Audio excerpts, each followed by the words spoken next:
it was a mountain of blood. That I was scared to look at it. The whole colon. It wasn't just ulcerative colitis. It was PanColitis, so it means not a single part of my intestine wasn't covered in ulcers. The whole colon was literally covered in ulcers.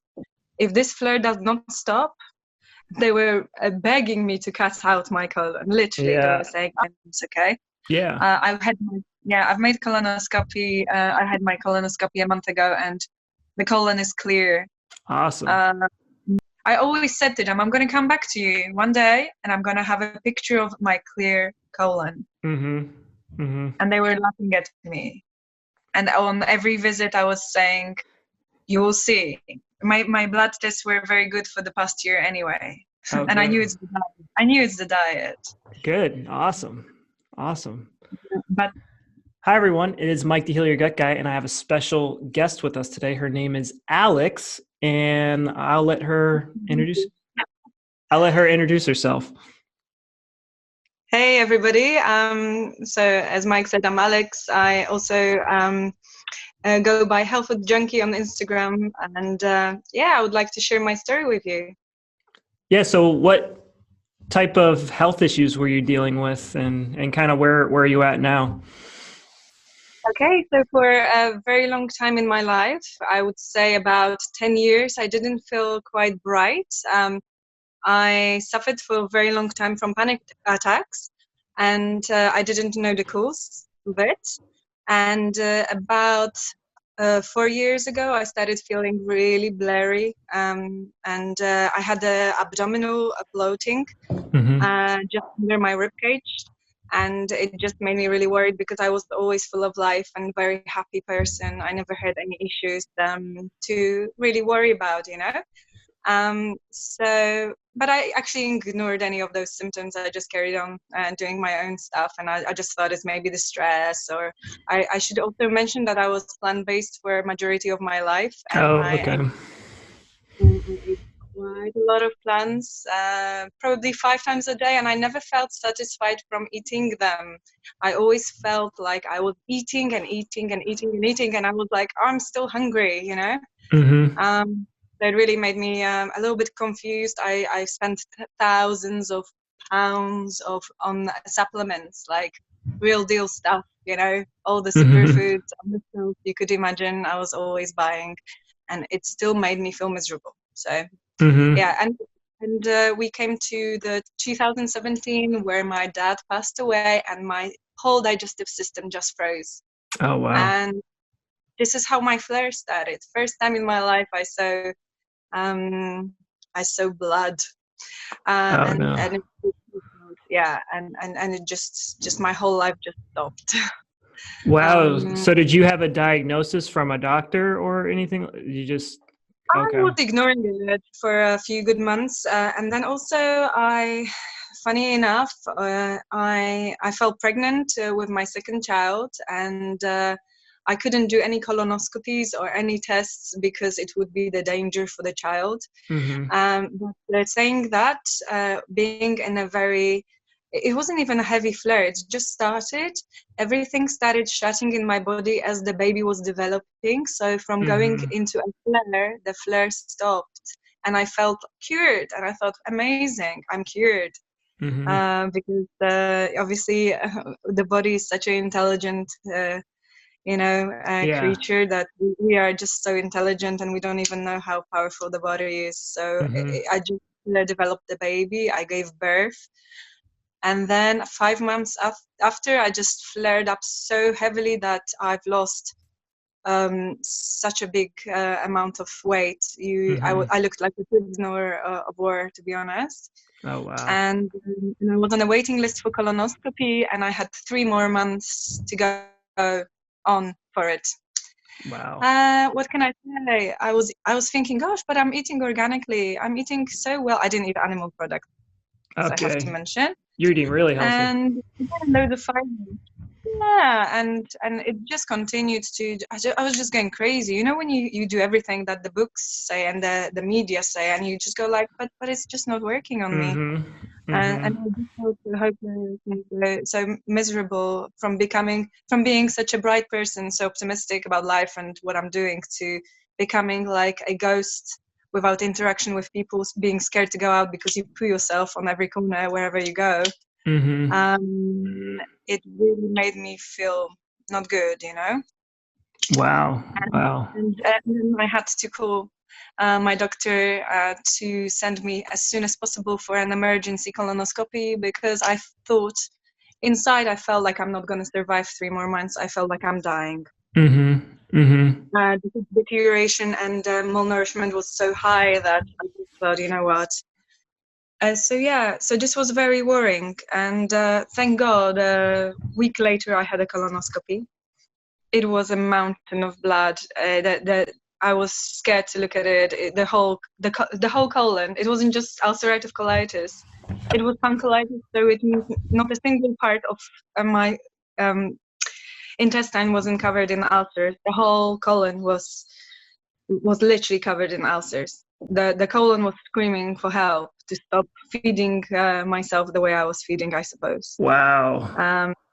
And this was the cause of the panic attacks, were the cause. Also, it was a sign of colon being screwed up, I think. Yeah. And just you know, it's so much connection with everything. So yeah, that's scary to see. To see the picture of it and then it just be all wrecked with wounds. That's a terrifying. So you did the colonoscopy and they diagnosed you with ulcerative colitis throughout the whole colon and PanColitis. And did they find how was your small intestine? Did they diagnose you with Crohn's colitis? Just the colon? Thank God the small intestine was beautifully clean, because they went into it as well. Yeah, there's nothing there. Everything was fine. Just the whole colon was screwed up completely. And what happened was it was pre-cancer stage, I have to tell you. Wow. It was so screwed up. They said that if this flare does not stop, they were begging me to cut out my colon. Literally, they were saying, I think you should go straight for surgery. There is no hope for you. And I just thought, like, hang on a minute. Yeah. I'm pretty much sure we have an option here. But obviously, they didn't let me talk. And I went home. I was very optimistic that this wasn't cancer. So because I'm naturally optimistic, so for me, I came home and I was like, right, what am I going to do about it? And I started digging, and you were actually one of the people that I was watching continuously, and you gave me such a hope with the fact that there is always a way out, and there is always a way to get out where you are now. And no matter what people say around you, you should always listen to your gut. And I listened to my gut, and I followed great advice. Obviously, I bought your protocol as well, and I liked things that you mentioned there. It's very important how you address everything, and it's so crystal clear to follow for even an idiot, to be honest, who doesn't believe in nutrition. And I think it's very important to have people like you out there, you know, because you definitely give hope, and you are needed there. So well done. Thank you. Yeah, I saw a small kid riding his bike today, without training wheels. And I said to my wife, I was like, it was like until middle school before I took my training wheels off. So guys, I am not the brightest crayon in the box. If I can figure this stuff out and do this stuff, like, you guys can do it too. Like, I was not the best student in school. Like, it's, a bird who has literally a brain the size of this, and all the other animals in the animal kingdom don't have gut disease. It's you really don't need to be in. It's very simple and makes sense. So it's such man-made as well, in my opinion. It's so definitely man-made. Yep. Yeah. So did you have issues with consuming meat? Like, did you have to get over that? Were you ethical vegetarian? No, listen, I was raised in a very hippie approach to life, and I hope whoever will watch me from my family, I hope they have nothing. Well, my dad won't see me. My dad was a big meat eater, and he had the most beautiful skin in the world. And I think if his spirit is traveling somewhere out there, he's probably clapping me right now. He would be proud that I finally started eating meat. I indulge in animal fats. I love animal products, and I think they were made for us to be who we are, to be strong, to develop our brains the way they are developed now, to be able to survive. I don't think plants will give us that on a long term. I think they're great for detoxification. I think they're great with certain things, but I don't think that they are good as a long-term foods for us. They help definitely with cleansing and other aspects of life. But the way we consume them, we don't consume them in the right way like we should, in my opinion. And we definitely over-consume them, and it's just such a big propaganda how we should consume them, and it's really BS. And I've learned it. I was raised to not harm animals. Mainly followed my footsteps of my older sister and brother. Gosh, I hope they won't kill me after this video. I'm joking. My brother is still a vegetarian, and he thinks that he's not ill, but he forgets that he eats raw fish, and he forgets that he has, although he's based in Poland, he still eats eggs, although he considers himself a vegetarian. In Poland, you can call yourself vegetarian when you still have fish, because fish are not animals. Okay. Apparently. So, you know, he eats stuff like that. My sister is completely veg, and I always tell like vegans, vegetarians, like, oh, you're taking advantage of the cow, you know, drinking its milk and stuff. It's like, you know, I live in a village, and so I get to see how people take care of their cows. They are taking care that they have. If the cow did not have the human, they would freeze to death and starve in the winter. Every single day they feed the cow. They like people go around. We don't have like lawnmowers here. Everyone cuts the grass and then they give it to their neighbor so they can feed it to their cow for the whole. And then, you know, they're also buying, like, I swear she has a stack of hay the size of her house, and that feeds the cow through the winter. And it's a trade-off. Like, the cow doesn't get a say in it, but you know, that's just life. I'm not going to like overanalyze this, but you know, it's a trade-off. Like, and if we don't take care of the cow, it's going to affect us as well, because the meat and the milk won't be as high a quality, and our health will suffer because of that. So it's all reciprocal, you know, it's just how it is. And this is another thing I want to also thank you. I was trying to avoid dairy products for all my life. And I became in love with dairy products again. You see, I buy grass-fed milk and cream and cheeses and everything, and it's just really lovely. It's just. Yeah, I'm really enjoying being alive with food like that. And I think everyone should know that is really, really good, nourishing foods. First of all, when I eat in the morning, I don't have to have lunch straight away. I feel so nourished for very long time. You just have nutrients that are just feeding your cells, your brain, your energy.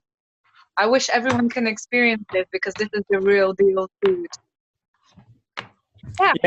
So what were some of the things you did at first to get that crazy inflammation under control in your colon? Did you do like enemas or suppositories, or was it mostly a diet thing for you? What were some of the things you did? So my main thing was, because obviously you have to remember, Mike, I was very fear driven. First thing after my diagnosis was, you will not be able to cure from it. Consider operation. And also the second thing is, I was put on steroids for 1.5 months, I think, 2 months max, which I was very aware of that this was a danger point. You were on prednisone? Yes, I was on it. And obviously I was hugely in fear. And that's why. How'd you do with that? Because I know you Oh you God, blow up. My bones were really in agony when they gave me that. I was learning how to walk again because I was never taking any drugs in my life. Yeah. I was a very, very self-aware person, and No, for prednisone me, scares me. That I never had steroids, but yeah, they scare the hell out of me. well, not for you. I mean, this is a life term thing that I think that I will always feel. I hope that I will be able to rebuild, but I know it damages the bones horribly. Yeah. Another thing, they gave me this infusion for like 6 months, which was the same as you had, which Remicade. Yeah. And they were continuously telling me, "Oh, you'll have to take it for 5 years," and I thought, like, this is nonsense. They tell us the rest of our lives in America. Oh, really? No, I mean, I've read some stuff, and it said that it can cause cancer growth because your immunity is really. So I just thought, like, no, I'm not gonna. I have to find a way of quitting everything.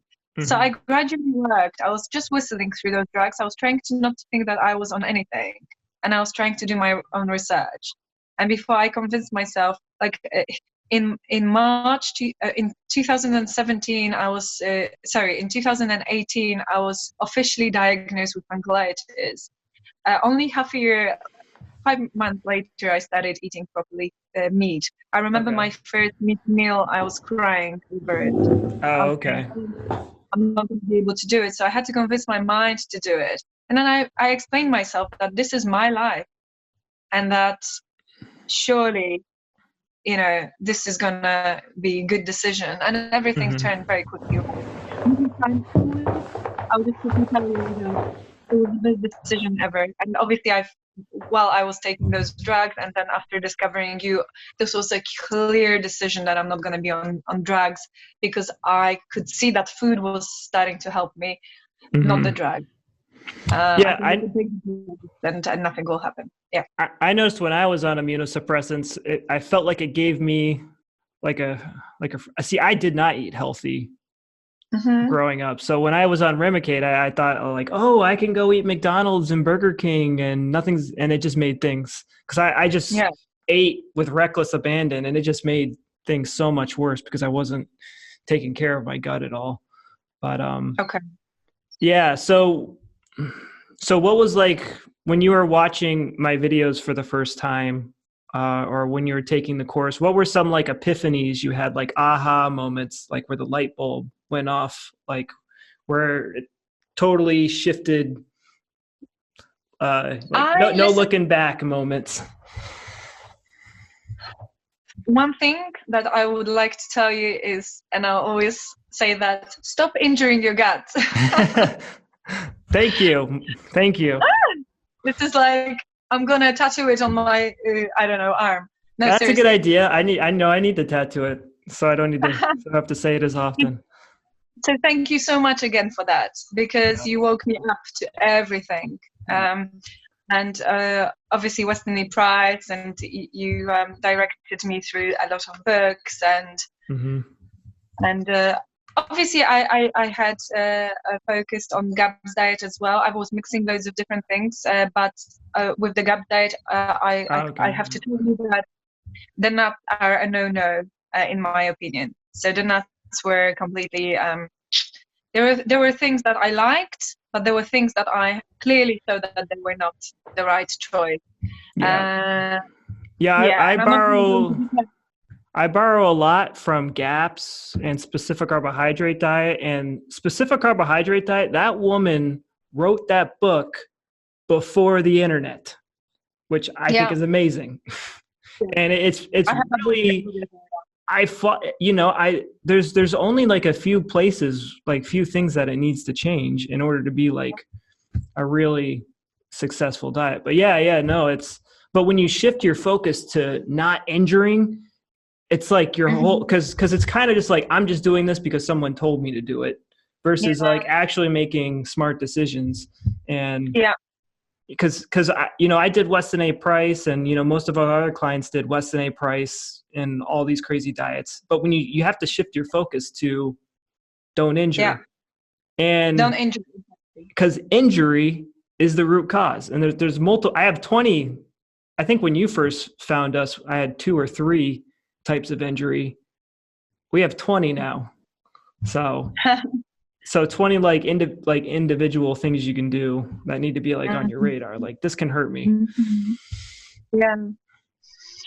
So listen, you asked me what did I do at the first stage. I just eliminated vegetables. Yeah. Do you like cook your vegetables more now, or are you doing like fermented veggies or?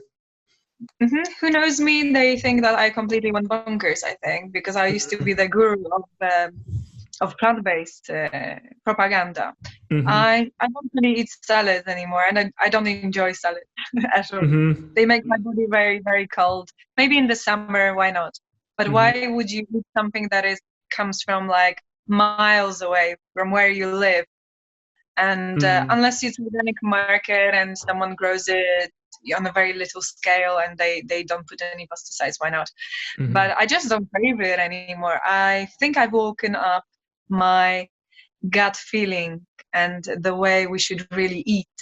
And I now look at foods and I go, yeah, I can, my intuition tells me what's right for me. It's amazing what you can do with your foods, how they wake your mind, senses, and everything up.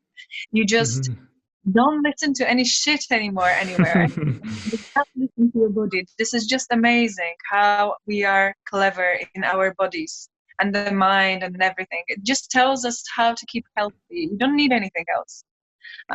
So yeah, the meat stock really helped me to rebuild the hairs on the gut line. Well, definitely, I know that it rebuilt them. I started feeling mental clarity, and I was not having any fiber for at least 6 months, if not more. Okay. Yeah. Completely forgot that it exists. At the beginning, I was dwelling because it's so pretty on the plate, isn't it? It just makes the plates look so funky and beautiful, and you can put it on Instagram and everyone goes, wow, you eat amazingly. And I'm starting to put hearts in my palms and taking photographs of them and putting it on the internet, and people are going, oh, gross, woman. The most beautiful piece of animal and the most nourishing thing you can possibly eat, especially liver. And and I was just trying to put across how mass confused we are, especially with healing ourselves. And I think I've experienced the biggest healing in my whole life, and it just gives me a ticket to share it with others and also mention you, because that's why I wanted to speak about it, because I think you deserve a lot of attention. Thank you. Because by talking about it, we will self-educate ourselves. No one will educate us if we won't self-educate ourselves. And it's very important to open our brains a little bit and look above what's happening. There is a reason why we are being mass confused, and we have to answer those questions for ourselves. And everyone is different, and everyone will be always different. Unfortunately, this is the way we are. But I think that if people trusted certain things, they would experience self-healing. And I felt like I was going to gamble with this a little bit, because obviously if you think for 20 years that animals are saint, and I'm not saying anything bad about plant-based diet, but I'm saying that we need animal products. I can see how my brain is functioning now. I can see how my skin is. I can see how I think about life. I can see I always thought I'm an energized person, but now I'm hyped up. That's how I feel. I wake up in the morning and I'm naturally buzzed up. Obviously, I have low moments like everyone, but it's something different. And I'm post PanColitis person where I should be drained and surgery, fearing of life, and not having hope. So this is something to think about, I think, for people that are currently going through what we were going through, right? Yeah, it's the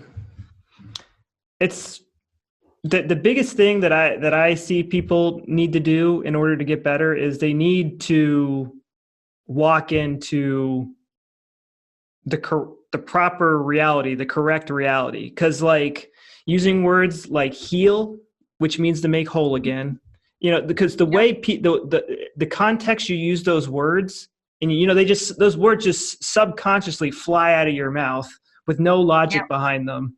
And cure to take care of, like and the word inflammation, by how people use those words and put them into sentences, I can tell if they're going to get better or not. Because, if you say, oh, how can I heal something? And then they just go off about all these random things. It's like, no, to heal, to make whole again, to make something whole again, you at least need all the nutrients in your body. And that you start thinking down that path. It puts you on the right path that will eventually get you there. But if you don't use those words correctly, you're literally all over the place, and you're never going to get there. And we're just expect to take this pill and it's all going to go away. We have to take care of ourselves, and that's when I know people will get it, when they start thinking about it correctly, and they have like realistic expectations. Because we've ravaged our gut for a long time. It's not just overnight gonna be better. So it's trying to fix years of damage, really, sometimes. And also I would like to mention that it's the years of damage sometimes can be fixed in even sometimes a month. Sometimes it takes longer depending on how big the damage is. And I was working on my guts for the past 1.5 years. And I'm not saying that I give up fixing. I'm not saying that now I'm eating ice cream from grocery shop every day. I'm just saying that now I allowed myself to choose the right things and to make the choices. I can eat something bad for me now, and I am fine. I've made experiments many times. Okay. I've made colonoscopy. I had my colonoscopy a month ago, and the colon is clear. Awesome. My doctor had a heart attack on the spot, I think. We missed it. We misdiagnosed you. I don't know. How can you feel with the doctor? You didn't have. It must not have been PanColitis. I was PanColitis. I had all the photographs. I was PanColitis, but no. She probably. I don't know. I would have been feeling extremely worried if I was a doctor trying to really encourage someone to have a operation, and then the patient comes back to me after. I always said to them, I'm going to come back to you one day and I'm going to have a picture of my clear colon. And they were laughing at me. And on every visit I was saying, you will see. My blood tests were very good for the past year anyway. And good. I knew it's the diet. Good. Awesome. But the reason why I'm here today talking with you is because I would like to give some guts to people to start fighting for their health. Because I think that there is a huge space to improve. And they should take responsibility for their own health, not give the responsibility to others to make decisions for them. At the very least, you can stop injuring your gut and do things to pamper your gut. Like, doesn't matter what situation you're in, that's going to help. Like, that's, it's just logical. It's just logical. So no, thank you so much for sharing your story. I can tell this is going to help a lot of people. So thank you so much, Alex. Thank you so much for all your help once again. And I just hope that people can find some use from this video. Awesome. Thank you. Thank you.